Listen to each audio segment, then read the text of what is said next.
Jane verkies dat jy die sap uit die regte glas drink, juffrou. 'n Glas is 'n glas. Ek sê lus vir nonsens nie.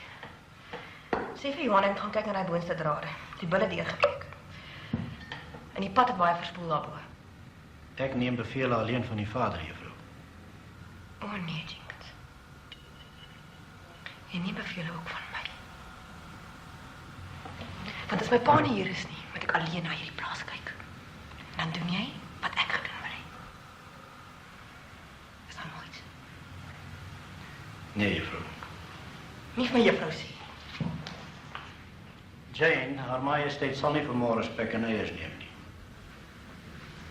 Haar majesteit sal spek en eiers neem. Want sy het 5 uur opgestaan om die beeste te kyk en sy is honger. Sê vir die eiers met saggies asseblief. Jane, kook die eiers vir 10 minute. Hoekom moes jy na lank bespreek? Hier is skoene om jou op, met al jou vrienden. Maar nee, jij wil gaan doen. En wat gebeurt hier? Mama moet alleen weg. Que presta per me no voy a toser un Mickey. Deca calaveno. Ek is onderhoofseun, ma.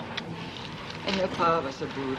Sy mense wou my ook nie hê nie. Hoor wat mama vir jou sê. Dat mensen sal nooit laat jy een van hulle word nie. Never. Ma, ek bring elke jaar vir die atletiekbeker huis toe. Ek bring elke jaar te kry die beste punte. Wat meer kan ek doen? Die Griekse bloed uit jou are kry. Op top dit na kannies. En as jy weer uit die kafee gaan, dan sal ons meer glapatsa. What do you change, joh? Hou dit maar vir die skool. Nee, rate of exchange nou, so daar is dit tog niks werd.